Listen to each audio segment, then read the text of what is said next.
Hi, this is Peter. Hi, this is Sandra. And we are medievalist.net. And we're reviewing the season finale of Game of Thrones, Fire and Blood today. Sad to say that we finally come to the end of a great series. Yes.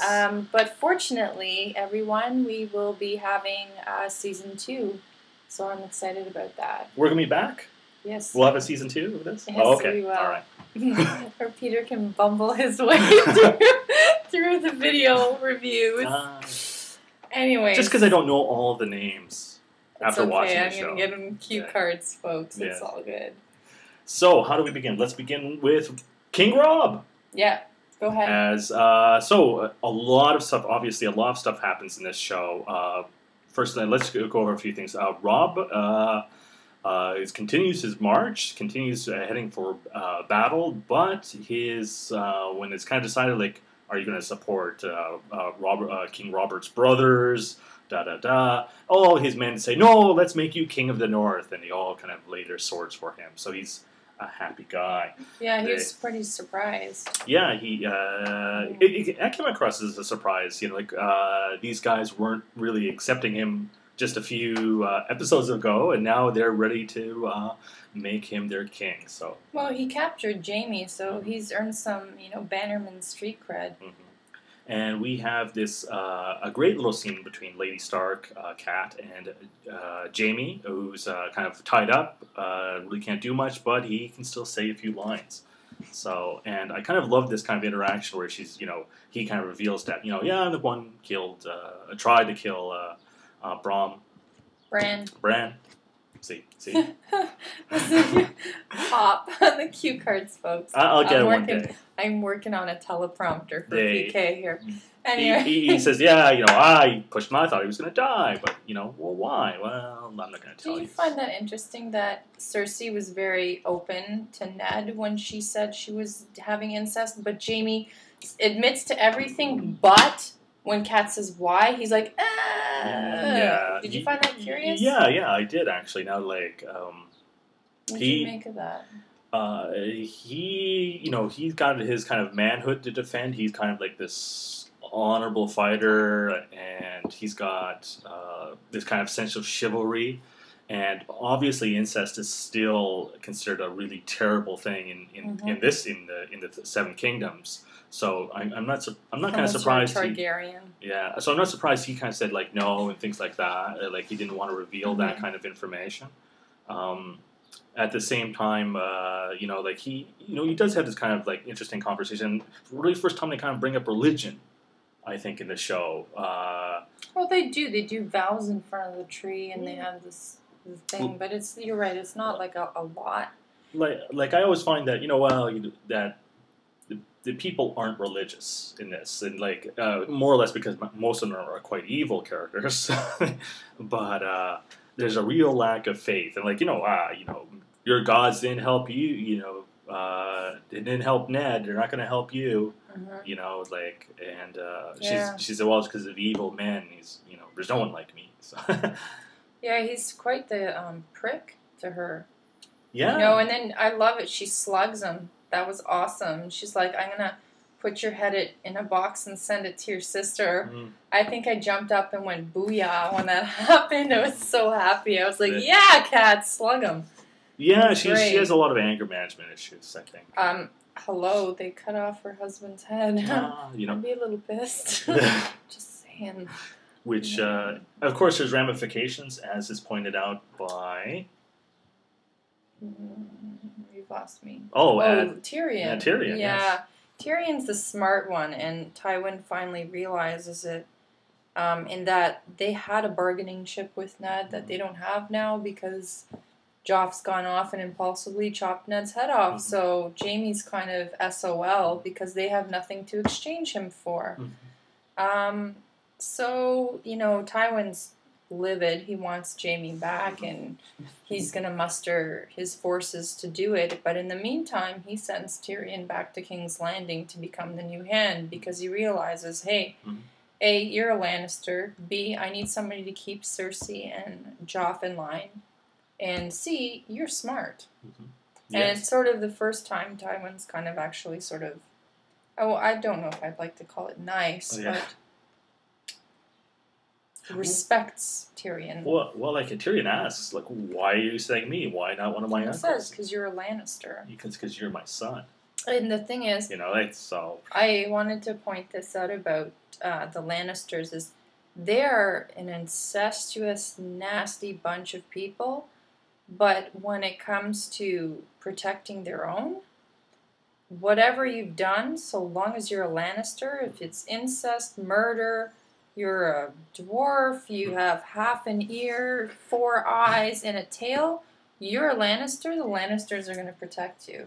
So they have very much like a family kind of, almost like a mafia loyalty there, which is interesting. Then Tywin's comment kind of all brought that back. But yeah, it was an interesting scene, and he tells him not to bring his Horse, but Tyrion being Tyrion. Yeah, Tyrion has to do it, Oh, why don't you come with me to King's Landing, Teach. So I will be looking forward to see what he's going to do with poor little Joff. Oh gosh, yeah, that'll be interesting. Season 2 is going to be great. Speaking of, that. Actually, you know what? We'll talk about Jon first because that's another brief scene at the wall. Jon decides to bolt in the middle of the night because he wants to be part of whatever's happening with Ned and Robb. And then Sam and his bumbling bunch of, merry men come after him, get whacked by a tree, and fall down in hot pursuit. And Jon kind of comes back and he's like, oh man, you guys suck. And he's like, checks to see if they're okay. And then they do this like really cool thing and they start reciting the oath to him and it's all noble and Jon's just kind of like, okay, I'm going to go back. And it's cool because he has this really cool moment with Lord Commander Mormont where he's like, so did you enjoy your moonlight ride? And he's like, oh, But he says to him, if we executed everybody who took off from the wall for a night, we'd only have ghosts manning the wall. I thought that was an awesome line. And at least you weren't like at the whorehouse, just of course Peter picked up on that line. Yeah, of course. Why not? Like, it seems that's what most of them need to do. Yeah. So anyways. And then because all right, he says like all this stuff that's going on, like there's a war going to happen north of the wall. Right, and he says, is your brother's war is important, as dead men walking and wildlings attacking, corpses with blue eyes, and, he's like, tomorrow morning we're going to get up, and we're going to, go outside of the wall and find out what the hell is going on. Yeah, and he's leading it. And they're going to try and find Benjen Stark, too. So, like, it's very exciting. Looks like the Beyond the Wall stuff, is very exciting because it's kind of this mysterious sort of nether world of, ooh, it's behind the wall.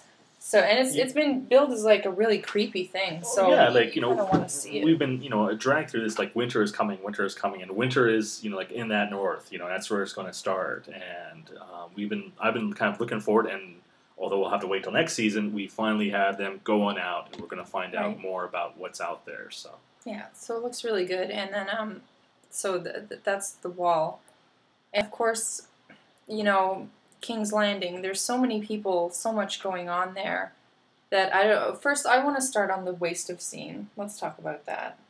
The which scene? The wasted scene. Oh yes, Peter and I. All the scenes that come in, there's this one kind of post-sex scene with the Meister, whatever Meister. And he just basically, he's talking to the prostitute, happens to be our one and only prostitute in King's Landing, it seems. So. Yeah, Theon. I think that's Theon Greyjoy's former girl. Yeah, so she seems to get around. So, but I just thought that was a waste. It was like it was. I was like, what's up with this scene? Basically, we have him kind of talking about, kings, and he's a bit, you kind of see him as a bit senile, which I don't know where they're going with his character, because sometimes he seems like lucid. Sometimes he's very direct and he's smart, and then other times he's just like a bumbling fool, like me. So they have him talk, and he kind of is at the end. Well, I think Joffrey's going to be a great king, and he's just got this great military mind, and of course that's They came No, across. No, furthest thing he from the doesn't truth. have anything like that. So No, it's just a weird scene, and it's a waste Eh? of time, and I don't know why that was such Yeah, a and kind then of like it was like filler. and then they have them guys stretch out, and And dress his up pajamas and go and- out, I was so like, okay, what's up with that? But, yeah. okay, and then moving right along to the rest of King's Landing. Arya.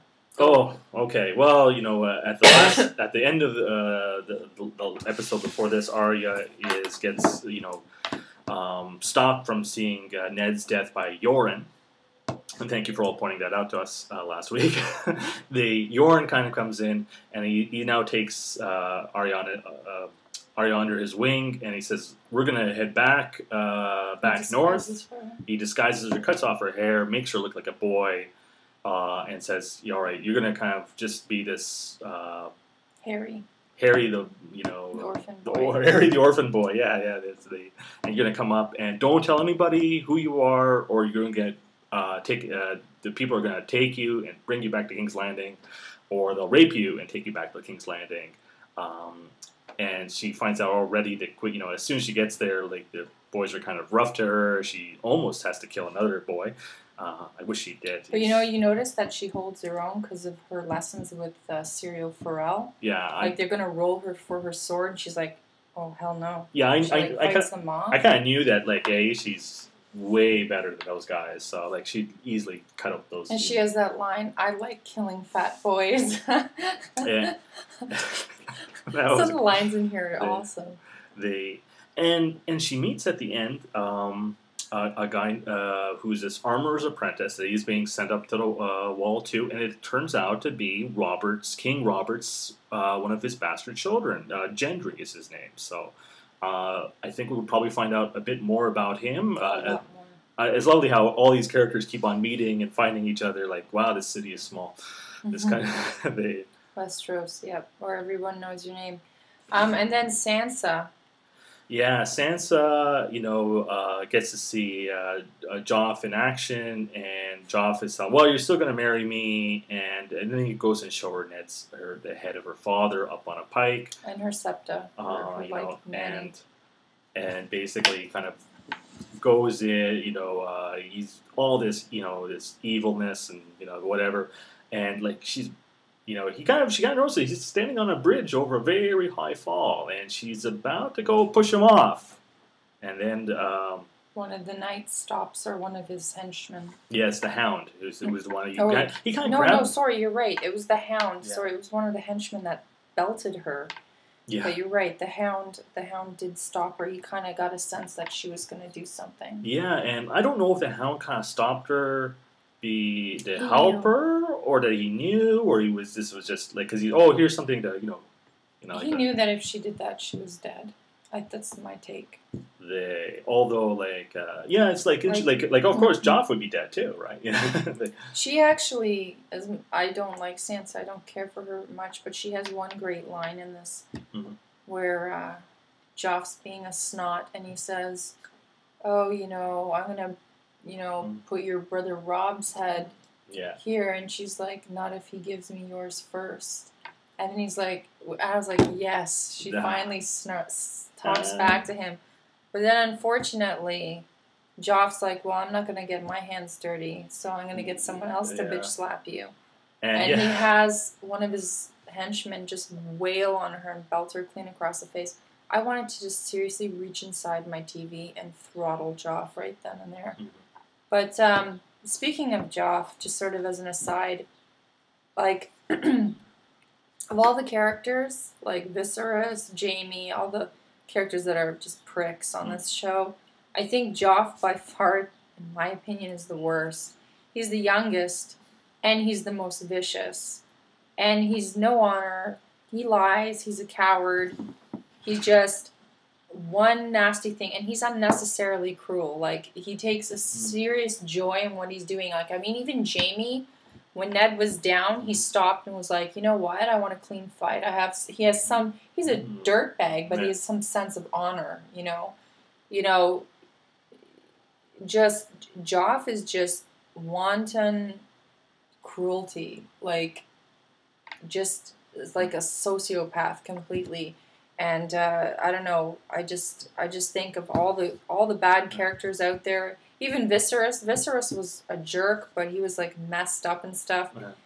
And Yeah. he kind of was after one thing and one thing only. Jock has no goals. He's just kind of just mean and nasty for the sake of being mean and nasty because he's been given this power to do so. Mm-hmm. And that's just kind of my take on him. Of all the characters, I feel he's the worst. Yeah, I got this, like, in this episode, you really get the sense that he's just a cruel guy, spoiled, and it's just like, oh, he does this kind of, basically has this guy tortured, doesn't even stick around to watch it happen. And he cuts the guy's tongue off because he doesn't like a song. Yes. Like... And he has this, like, and it seems like he has little care for actually running the government, so I hope he gets reined in in the next season. So because he's not going to be very useful as a king. Right. So and you've got Littlefinger and Varys, who seem to be. Oh, that's the best. Blow by blow, spy versus spy again. Kenny versus Spenny. These two going at each other's throats. I love it. It's like kind of like a Yo Mama fight, but like at King's Landing, one of them, they always meet. It's always just the two of them, and then they trade insults, and they're so funny. And he's like, I would vote for you. And he's like, well, you're the only man in King's Landing that's not really a man, huh? Yeah. And then Varys is like, do you always spend time wondering what's going on down between my legs? It's like, oh, it's kind of really funny, actually. Like, they're tit for tat. I love the fact that they hate each other, and their insults, their barbs, their back and forth are just great. Those little snippets of him and Varys, like, fighting who's the supreme spy in King's Landing. I could take it that both of them really enjoyed actually doing that. Like, because at the end of the day, I kind of respect you and you respect me. It's a grudging respect, but they hate each other. I'm just waiting to see who, knifes who in the dark alley first type thing. Because, like they, at the same time, like they're both, they're both plotting against, the king. So at this stage, like, and they're almost like they're feeling each other out. Like, are you going to do something, or should I do something? That's awesome. I love them. And then then lastly, we have, and we save this for last because I think it's the craziest scene. Yeah. Like all the Dothraki scenes with Dany are insanely violent and bloody and crazy, but this one was just bizarre. Oh. I mean, I got a text after the show from Peter. It was like, "Did you see that? Oh my god!" Yeah. I was like, "Whoa!" This one never texts me after the show. This was like with the 18 exclamation marks. It was so funny. Like the lead up is this, like, in the last show we have this kind of witch, this healer woman who's gonna save Khal Drogo. Thank you. Teleprompter next season, I promise, folks. And we'll have a better set too, right? Like we'll do this. Hey, what are you saying about my dining room? Anyways, well, moving right along. We will. She saves him. Unfortunately, it costs Dany her son, apparently, because he comes out all deformed. He's a lizard, apparently. Yes. So the boy dies quickly. Yeah. And Khal is a vegetable. He's like, basically a shell. He's vacant zombie stare, kind of out into nothing. Yeah. He's breathing, but he's not present. He doesn't recognize Dany, doesn't recognize everyone. Yeah. And when Dany asks Miri Mazdur, the witch, say that 3 times fast. Mm-hmm. Anyways, if he'll ever come back to her, she's like, basically gives her a line like, when the sun sets in the east or rises in the west or some crazy stuff, meaning never, basically, and then for me, the ultimate reveal was she's betrayed. Dany gets, Miri Mazdur tells her that, I purposely killed your baby, and I knew that this was going to happen to Khal Drogo, and Dany's just thrown because, through all the crap that she's gone through, she's always gone out of her way to try and prevent the Khalasar from harming other people and women, and you know, as much as she could with the power she had as the Cal's wife, as the Khaleesi. And she genuinely wanted to save this woman from a good place. And the woman turns around, Mary Mesdur, and says, you know, you didn't save me. You did nothing for me. You're pregnant with the Cal's son who would just, you know, ride and pillage and plague more towns with my people. No, no king, no Khalasar, no raping, no pillaging, no murder.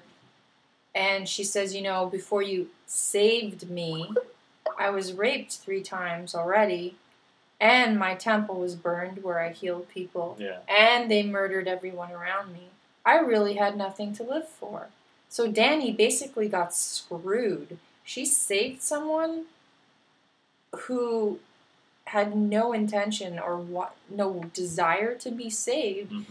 Had Dany let Cal's blood riders rape her and do away with her, it probably would have been better for her. And that's the sad thing, that she tries to do good. You know, she says, but my son was innocent. It's because she associates with the Dothraki that her good intentions end up biting her in the ass, basically. I thought that was a sad scene where, you know, I understood why Miri Mazdur did it, because obviously she had nothing to live for, and she's right. Khal Drogo's people just raped and pillaged their way through her family, but at the same time I felt sorry for Dany, because it was like, you know, she genuinely came from a place of doing something good for her, and she... I think it comes back to like how George R. Martin is, whenever people do good things in this show, whenever people are it costs them. It is the wrong move, and it cost them dearly. It cost Ned his life, basically. It's a good observation. It cost Dany her son's life. And Cal's. Yes, and Cal's too. Because he's just a shell, right? So, and then it gets even crazier, and here's the clincher. What did you think of what she did with Cal? Well, I'm not surprised that, you know, after, like, you know, she kind of pleads with him for a few hours to see if he might come back, if, you know, there's somehow she could reach him. And I think, you know, and she loves him, and she knows he can't go on like that. He wouldn't want to. You can't, you know... She can't take him with her. Yeah, you know, he's all intents dead already. So, like, it didn't surprise me that, you know, she basically, you know, suffocates him. It surprises me that, you know, because that was, like, something, like, she kills him on her own. Like, she doesn't get Ser Jorah to slit his throat. She doesn't get someone else to do it. This is what I mean. She's a really ballsy woman. She smothers the love of her life with her own hands. And she's a tiny little thing, too, you know, like and you see Cal twitching. It's a really sad scene. Yeah. And then it goes one step more crazy at the funeral. Yes, so they're going to have the traditional funeral pyre. It's like a crazy sandwich with layers of crazy. You know, and, you know, like, wow. You know, first of all, I'm like watching this. I've not seen the book, so I really didn't know what was coming. And like, oh, you know, she's gonna give him those eggs that she got as a gift from before that she's been kind of treasuring for these dragon eggs ornaments that she's got, and she puts them on a funeral pyre, and you know, Ser Jorah says, "Oh, don't do that. You could sell it and have a good life, and you know, don't, you know, like, oh, you know, stuff like that." And she says, "Nope, nope. No, put it on," and she takes the Mary, throws her onto the pyre too. Oh, Mary, yeah, you know, yeah. Which is great. You know, notice her. I'm not being a nice person anymore. Kind of scene. You know, it's like you owe me your life. You know, and I don't care about you. Just kill. And then she walks into the fire and climbs on the funeral pyre and doesn't burn. Yeah, so they set it on fire. And, you know, and Ser Jorah's like, are you gonna walk in there and kill yourself? And no way I'm gonna let you just do what I gotta do what I gotta do, she tells him, you know, and don't stop me. And she walks in, and like I thought, you know, what's gonna happen to her? Like, you know, is she killing herself? I don't think she was, you know, like, because I kind of but she's kind of maybe impervious to fire or something like that. But This is why sometimes it's actually good he hasn't read the book, because his reactions, because I've read the books, are like marvelous. Like, what the hell just happened there? And I'm like, whatever. So basically, no, she it's goes great. in. Like, it was a great shock for you. Yeah, and she goes in, and then we see like the next morning the fire is out.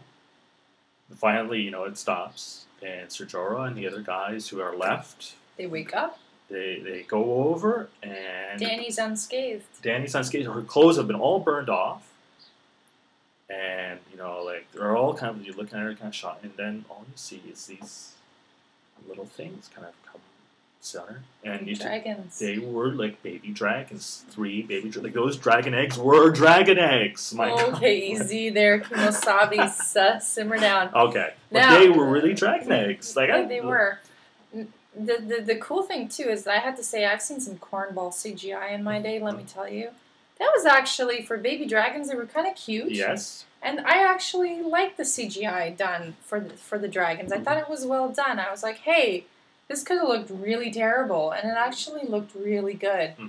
And I thought that was the most awesome scene to end on. Yes. The series is like, holy crap, they're dragons, Yeah. and then it's like, don't fade to black. It was really well done. I enjoyed it. I can't wait for season 2. Yeah, like I would think that everyone, like a lot of, like we've been kind of watching this, and it's very little magic in it, very little kind of, although there's stuff out going on the wall, it's kind of, you don't really know about it, and there was mentions of dragons, but they said, well, it's thousands of years ago, they were just myths, like the stories. I liked how they had, like when we originally heard about the dragons, they were in the moon, and they got too close to the sun, and it broke apart and allowed them to escape. I didn't even remember that. He can't remember Khal Drogo's name, but he remembers the dragon lore. So I see how she, she comes to this, where that's why she put into fire those eggs in the first place, to see if they would break, they would open, and then I guess somehow she realizes that doing this kind of sacrifice, putting her into the fire too, with Khal, who was her sun, which was her moon, all that kind of stuff, somehow it triggered something in her, because somehow she understood it. So I don't know how she did, but well, yeah, it was fascinating, and I'm looking forward to season 2, guys. Thank you. This has been an extra long review just because it's a season finale. We usually only yap for 12 minutes. We've been yapping for 27. So we apologize for it, but I mean, this was quite a phenomenal season finale, and I think it was well done. I enjoyed it. Yeah, like most of the season, a lot of season, it felt in parts it kind of felt like a just a regular show, but then you also see this is leading up. Like, this makes me want to watch season 2, and it really, I guess there's this novel kind of, this isn't a TV show. This is a novel done in TV. Which is different. I'm so pleased with HBO and how they've handled this show, and I'm really enjoying it. And we're going to be excited. We're going to be back vlogging when it comes back. Yeah. So tune in with us and visit our site, medievalist.net. We will have, if you haven't seen this, we'll have updates, recaps. You might get an Emmy award. Peter Dinklage. Dinklage. Oh, jeez. Anyways, I think he might be up for something. So. Sorry, guys. I'm glad at least I get your name right. So. Yeah, and that took years. It did too. Anyways. It really did. I didn't barely notice her. All right, guys. Thank you for joining us. Yeah. Thank you for watching. Keep watching with us. I'm going to have the recap up later on this evening. Finally, thank you to HBO Canada for giving us some access to this show. An amazing show. They did a great job coming from a huge fan of the books. Thumbs up. And a new fan from this show. And I'll be trying to see if I can read those books too. Can I borrow them? Yes. Okay. Yes, you can. Thanks. Okay, thanks, guys. See ya.